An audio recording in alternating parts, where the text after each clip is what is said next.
অনার্সের প্রথম রিলিজ স্লিপের তোমাদের নোটিশ প্রকাশ করার পরে ভর্তি নিয়ে অনেক কনফিউজ এবং দ্বিতীয় রিলিজ স্লিপ নিয়ে আজকে তোমাদেরকে আমরা জানাবো। অলরেডি তোমরা জানো যে আগামী 15 তারিখে রেজাল্ট দিবে। এর আগে গত ভিডিওতে আমরা এই বিষয়টা তোমাদেরকে স্পষ্ট করেছি, যেখানে রাত 8টার মধ্যে তোমরা ফলাফল দেখতে পারবা।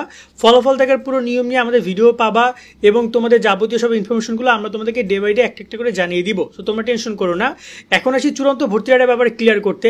তোমাদের চূড়ান্ত ভর্তি কিন্তু চলবে প্রায় 28 তারিখ পর্যন্ত, বাট ফর্ম পূরণ করতে পারবা বা ডাউনলোড করতে পারবা 25 তারিখে। একটা ফর্ম তোমাদের সবাইকে এখান থেকে পূরণ করে সেটা প্রিন্ট আউট করে কলেজে জমা দিতে হবে এবং চূড়ান্ত ভর্তি হইতে হবে।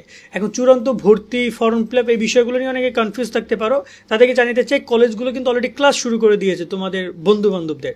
তো তোমরা গিয়ে জাস্ট ওই ক্লাসে জয়েন করবা এবং তুমি যদি বিষয় পরিবর্তন করতে চাও সেক্ষেত্রে একটা টিক বাটন পাবো, ওইটা ক্লিক করে তোমার যদি মনে হয় যে তুমি ওই সাবজেক্টে না অন্য একটা সাবজেক্টে যাওয়ার চিন্তা ভাবনা থাকবে, তাহলে সেই সাবজেক্টে সিলেক্ট করে তুমি চলে যেতে পারবা।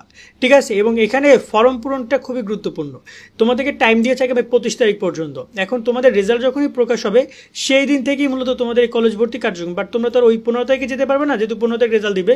তোমরা কি করবা, 16 তারিখ থেকে তোমাদের এই চূড়ান্ত ভর্তি কার্যক্রমে অংশগ্রহণ করতে পারবা। তোমরা যদি কেউ 25 তারিখের মধ্যে ফর্ম পূরণ না করে এবং 28 তারিখের মধ্যে যদি ভর্তি না হয়, তাদের ভর্তি এখানে আবেদনটা বাতিল হবে প্রথম রিলিজ স্লিপের।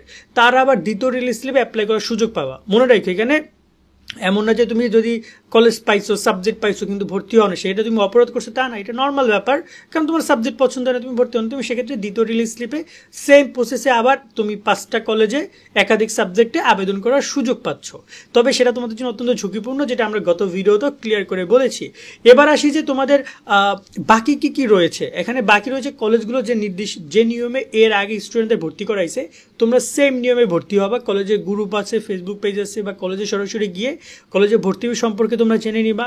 কলেজের ডকুমেন্ট কি লাগবে সেগুলো জেনে নিবা। ইতিমধ্যে আমরা তোমাদেরকে ভিডিও করে জানিয়েছি কলেজ কি ডকুমেন্ট জমা নিচ্ছে। সেই ডকুমেন্টগুলো নিয়ে তুমি কলেজে গিয়ে চূড়ান্ত ভর্তিতে সাবমিট করে চূড়ান্ত ভর্তি হয়ে যাবা, দেন তুমি ক্লাস শুরু করে দিবা। আর এখানে তোমাদের রেজাল্ট প্রকাশ করার কথা তারা 4টায় বললো, মোটামুটি দেয় যেটা SMS এর মাধ্যমে 4টায় দিবে, আর 9টায় দিবে হচ্ছে তোমাদের রাত 9টায় দিবে ওয়েবসাইটের মাধ্যমে। যাই হোক না কেন, আমার কথা হচ্ছে যে 4টার মধ্যে তোমরা রেজাল্ট পেয়ে যাবা। 4টা 5টার মধ্যে অনলাইনে SMS রেজাল্ট পেয়ে যাবা।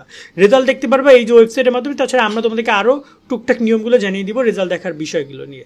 আরেকটা ব্যাপার তোমাদের আমি এটা ক্লিয়ার করতে চাই, যারা কিনা দ্বিতীয় রিলিজ স্লিপে অ্যাপ্লাই করতে চাও তাদেরকে বলছি যে তোমার এখানে প্রথম রিলিজ স্লিপে যারা ভর্তি হবে, তারপরে দেখা যায় যে কয়টা আসন সংখ্যা ফাঁকা থাকবে তার উপর ডিপেন্ড করে কিন্তু দ্বিতীয় রিলিজ স্লিপ হবে। তার মানে তোমরা কিন্তু আগে থেকে জানতে পারছো না যে কোন কলেজে কয়টা আসন সংখ্যা ফাঁকা থাকবে, বা কোন সাবজেক্টে কয়টা আসন ফাঁকা থাকবে বা সিট খালি আছে। তো এক্ষেত্রে কিন্তু দ্বিতীয় রিলিজ স্লিপের ক্ষেত্রে তোমাকে কিন্তু ম্যাক্সিমাম আমরা যেটা দেখেছি জাতীয় বিশ্ববিদ্যালয়, তারা হচ্ছে কিন্তু তোমার এখানে যদি বলি আমরা বেশিরভাগ জায়গায় মার্কেটিং, ম্যানেজমেন্ট, ফিনান্স, তারপরে অ্যাকাউন্টিং, এইসব সাবজেক্টে তোমার আসন সংখ্যা বেশি ফাঁকা রয়েছে। কিন্তু মেইন সাবজেক্ট যেগুলো রয়েছে মানবিকের সাবজেক্ট এবং হচ্ছে বাংলা, ইংরেজি, এগুলোর মতো সাবজেক্টগুলোতে আসন মোটেও ফাঁকা নাই, আবার খুবই কম, নাই বললেই চলে। বেশিরভাগ সরকারি কলেজ, বেসরকারি কলেজ ক্ষেত্র।